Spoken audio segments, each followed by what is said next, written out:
Hello students, मैं doctor तपन कुमार माधविया आपका आज के इस वीडियो में स्वागत करता हूं। आज हम प्रतीपगमन या रिग्रेशन एनालिसिस की चर्चा करेंगे। गॉल्टन एक विद्वान हुए हैं जिन्होंने सर्वप्रथम पिता और पुत्र की ऊंचाई के संदर्भ में अध्ययन किया और ये पाया कि अंततः पुत्रों की ऊंचाई पिता की समग्र ऊंचाई का जो समग्र माध्य होता है उसकी तरफ लौटने की प्रवृत्ति होती है। तो शाब्दिक अर्थ अगर अपन बात करें तो प्रतीपगमन का मतलब है मूल की तरफ वापस लौटना, समग्र के माध्य की तरफ वापस लौटने की प्रवृत्ति को ये विश्लेषण प्रकट करता है। यह जो तकनीक है प्रतीपगमन, ये x और y दो या उससे अधिक चरों के माध्य के आधार पर पारस्परिक संबंध को व्यक्त करती है। सहसंबंध पिछले वीडियोस में हमने देखा है, सहसंबंध को समझा है। तो सहसंबंध में दो या अधिक चरों के मध्य मात्रा कितनी है सहसंबंध की और उनकी दिशा कौन सी है, धनात्मक या ऋणात्मक चिन्ह के आधार पर हम ये तय करते थे।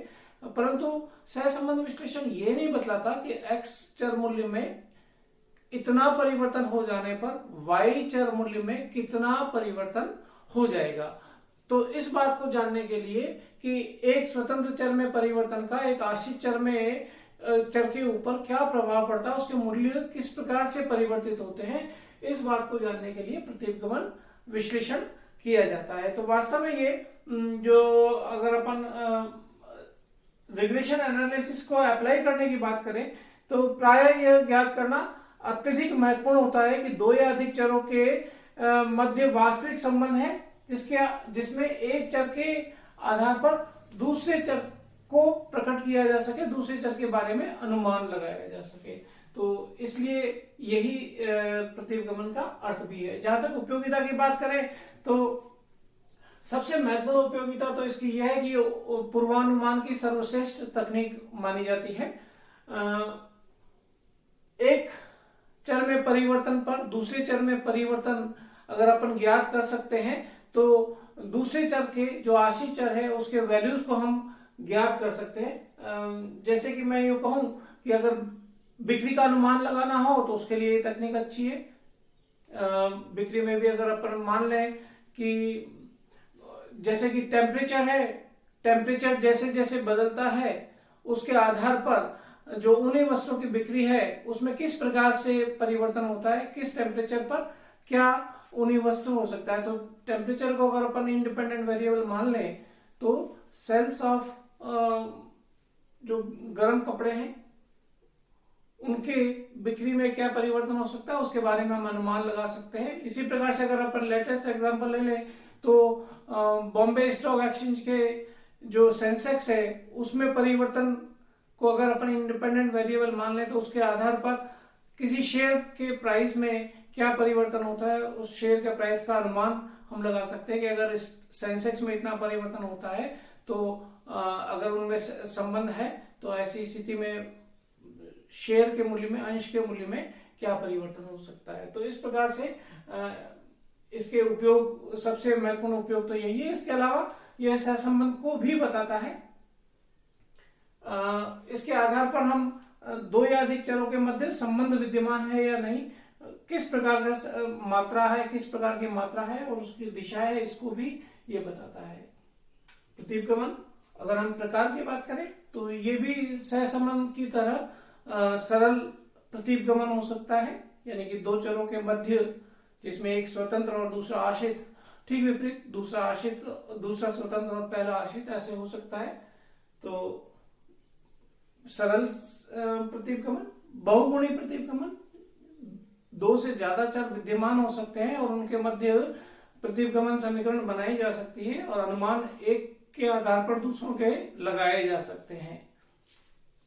आंशिक प्रतीपगमन भी होता है कि चरों की संख्या दो से ज्यादा हो लेकिन संबंध केवल दो चरों के मध्य ही देखा जाता है, बाकी चरों को स्थिर मान लिया जाए। तो ऐसी स्थिति में आंशिक प्रतिगमन हो सकता है। इसके अलावा अगर अपन ग्राफ या बिंदु रेखीय प्रवृत्ति की बात करें तो ये रेखीय संबंध भी हो सकता है कि एक्स और वाई को अगर ग्राफ पेपर पर प्लॉट किया जाए, रेखा अगर सीधी स्ट्रेट बनती है तो रेखीय संबंध है उन चरों के मध्य, और अगर उसमें जिगजैग है, ऊपर नीचे हो रही है रेखा, तो इसका मतलब उनमें अरेखीय प्रतिगमन विद्यमान है। तो इस प्रकार से प्रतिगमन वास्तव में संबंध की ही बात करें, परंतु यहाँ पर वैल्यू प्रकट किया जा सकता है, वैल्यू का अनुमान लगाया जा सकता है एक चर के आधार पर दूसरे चर का।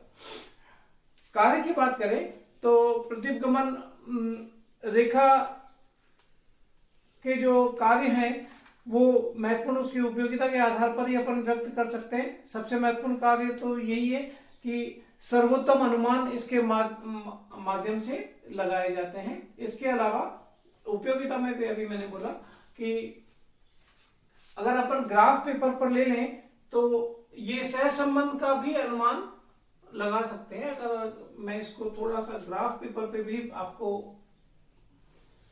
स्पष्ट करता हूं, जैसे कार्य की बात करें, सहसंबंध के संबंध में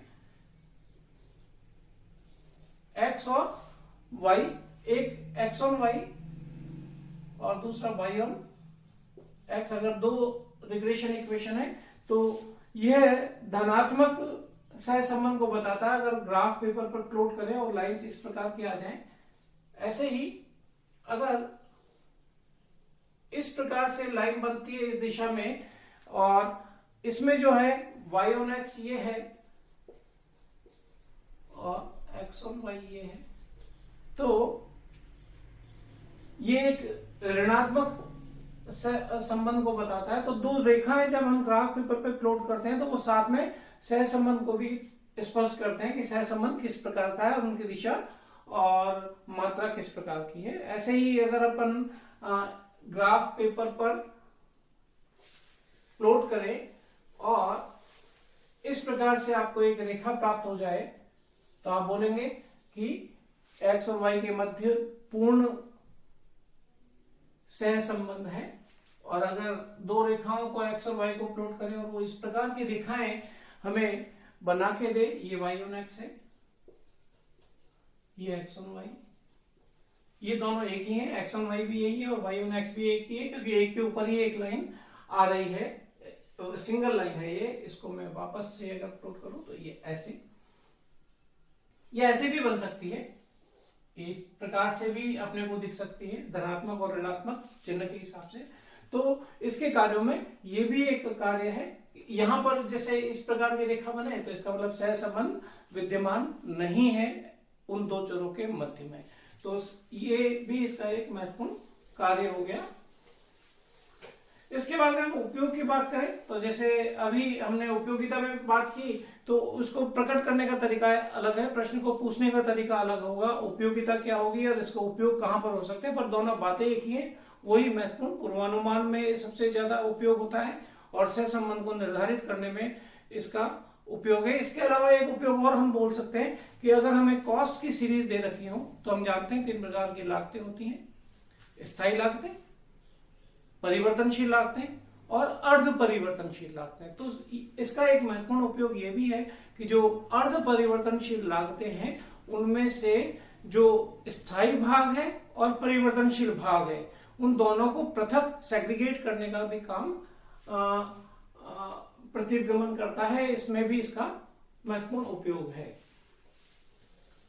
ये विशेष बातें थी जो प्रतिगमन से संबंधित थियोरेटिकल बातें हैं, सैद्धांतिक बातें हैं। उसके बाद में हम इस टॉपिक पर आते हैं प्रतिगमन रेखाएं। तो वास्तव में अभी हमने जैसे देखा प्रतिगमन रेखाएं 2 होती हैं। हम अगर सरल प्रतिगमन की बात करें तो 2 चरों की बात हम करते हैं। 2 चरों की बात हम करते हैं, उनमें से एक चर है x और दूसरा चर है y। अगर हमें x और y 2 चरों के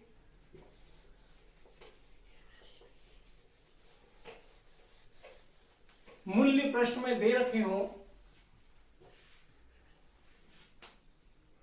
तो सहसंबंध गुणांक में यह ज्ञात किया जाता है x और y के मध्य में सहसंबंध विद्यमान है अथवा नहीं। उसकी मात्रा कितनी है, उनमें दिशा यानी परिवर्तन एक ही दिशा में होते हैं उनमें या विपरीत दिशा में होते हैं, ये प्रकट किया जाता है। लेकिन प्रतीपगमन में ये किया जाता है कि अगर x को स्वतंत्र चर मान लिया जाए और y को आश्रित चर मान लिया जाए, तो हम क्या कह रहे हैं वास्तव में कि y के मूल्य पर प्रभाव कितना आएगा अगर x स्वतंत्र चर में परिवर्तन इतना या उतना हो जाए तो, यानी कि y किसके ऊपर डिपेंडेंट है, x के ऊपर, यानी कि y के मूल्यों का निर्धारण हम करेंगे किसके आधार पर, x के आधार पर। तो इस प्रतीपगमन रेखा को बोलते हैं y on x रेखा। अगर आगे हम विधियों की बात करेंगे तो समीकरण भी यही कहलाती है, y on x to determine the value of y which is dependent variable on the basis of x that is independent variable। तो आश्रित चर के मूल्य का अनुमान स्वतंत्र चर के मूल्यों में परिवर्तन के आधार पर कि इसमें इतना परिवर्तन हो जाए तो इसमें कितना परिवर्तन होगा, एक होती है y on x प्रतीपगमन रेखा या प्रतीपगमन समीकरण। ठीक, इसके विपरीत दूसरी बात करें कि अगर यही x और यही y मैं वापस ले लेता हूं और इस बार अगर मैं ये कहता हूं कि ये आश्रित चर है, this is the dependent variable, और ये स्वतंत्र चर है y is independent variable। in this situation what is happening कि y के मूल्यों में परिवर्तन स्वतंत्र है, y के मूल्यों में अगर कोई भी परिवर्तन हो जाता है जो हमारे कंट्रोल में नहीं है, स्वाभाविक रूप से हो रहा है, अगर अपन ये माने तो x के ऊपर उसका प्रभाव क्या होगा। जैसे अभी मैंने थोड़ी देर पहले एक एग्जांपल लिया कि अगर y को मैं मान लूं BSE का सेंसेक्स, BSE का सूचकांक, बॉम्बे स्टॉक एक्सचेंज का सूचकांक, तो बॉम्बे स्टॉक एक्सचेंज के सूचकांक में परिवर्तन होने पर, बढ़ने पर या घटने पर किसी भी शेयर प्राइस में, x को मान लेते हैं शेयर प्राइस, अंश का बाजार मूल्य, शेयर प्राइस में कितना परिवर्तन होगा उसका अनुमान लगाया जा सकता है। इसका मतलब यहां पर जब हम बात कर रहे हैं तो यहां पर क्या होगा, x on y, x का मूल्य निर्धारण करने के लिए, इसका मतलब क्या हुआ कि x का मूल्य का निर्धारण करने के लिए y के आधार पर तथा y का मूल्य निर्धारण करने के लिए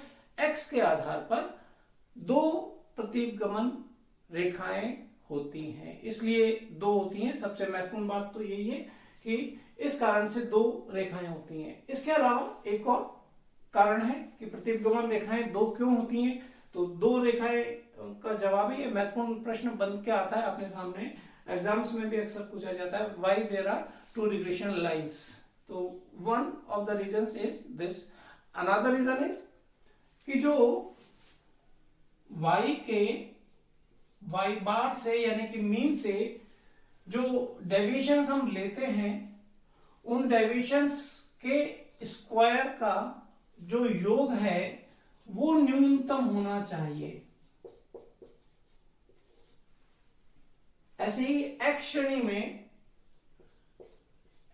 श्रेणी के माध्य मूल्य से जो डेविएशन लेते हैं, दिस इज डेविएशन, उसके स्क्वायर का जो योग है वो न्यूनतम होना चाहिए।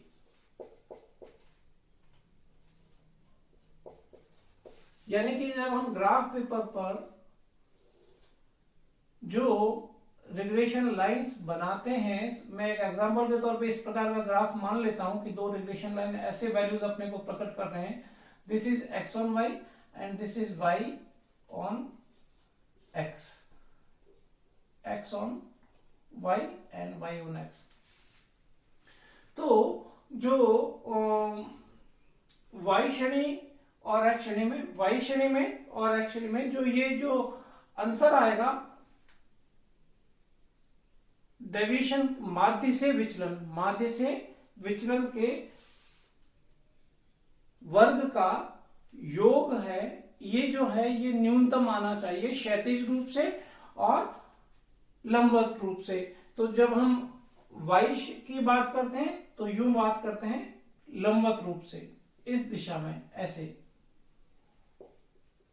y के जो विभिन्न मूल्य हैं, और ये जो रेखा है ये करीब होने चाहिए। इसका मतलब ये हुआ कम से कम जब ये होगा तो ये रेखा के मूल्य जो वैल्यूज है, ओरिजिनल वैल्यूज है, उस रेखा के करीब होंगे। ऐसे ही x माइनस एक्स बार के आधार पर बोले तो ये जो क्षैतिज रूप से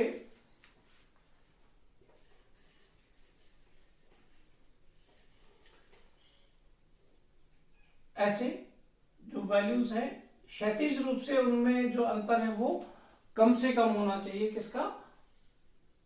x के ओरिजिनल वैल्यू का, उनके ओरिजिनल मीन से जो डेविएशन लिया जा रहा है उस डेविएशन के वर्ग के योग। ये जो ग्राफ पेपर पर डालें तो इस रेखा के पास में होने चाहिए। जो ये जितने कम होंगे वो रेखा के उतने ही पास में होंगे।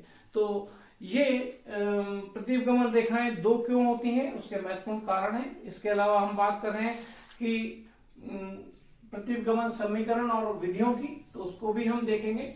मुख्यतः बिंदु रेखीय रीति होती है इसमें ग्राफ पेपर पर स्लोप का निर्धारण, b का निर्धारण किया जाता है, y के मूल्यों में परिवर्तन और x के मूल्यों में परिवर्तन, इसको प्राय डेल्टा y और डेल्टा x के आधार पर व्यक्त करते हैं। बिंदु रेखीय विधि में ये ढलान या स्लोप काम में आता है। y on x में अगर है तो ये इस प्रकार से कंप्यूट किया जाता है, delta y upon delta x, और उसके आधार पर ग्राफ पेपर प्लॉट किया जाता है। इसके अलावा गुणांक रीति है दूसरी, ये आपकी बिंदु रेखीय रीति है, ग्राफिक मेथड।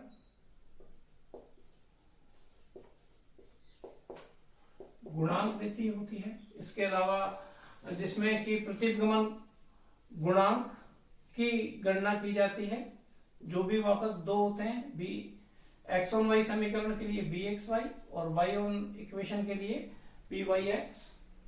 इसी प्रकार से तीसरी न्यूनतम वर्ग रीति है एलएसएम, लीस्ट स्क्वायर मेथड, जिसमें भी एक्स ऑन वाई समीकरण एक्स बराबर ए प्लस बी वाई, ये एक्स ऑन वाई समीकरण, x का वैल्यू हम कंप्यूट कर सकते हैं, डिटरमाइन कर सकते हैं on the basis of value of y। Here x is dependent on y variable and another equation is y is equal to a plus b x।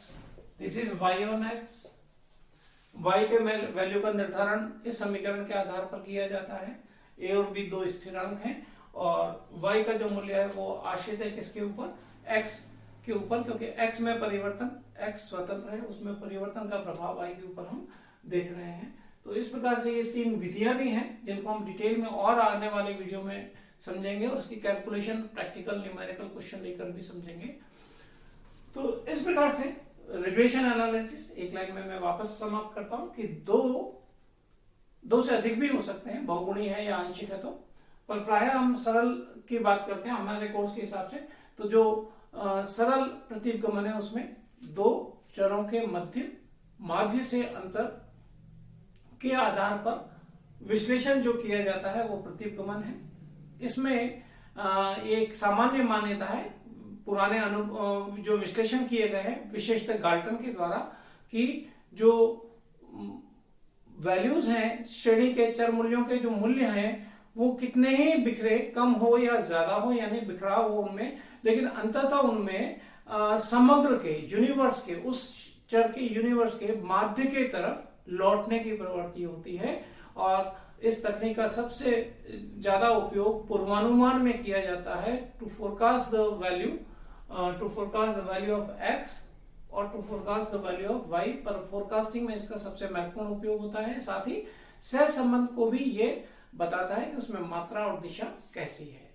धन्यवाद।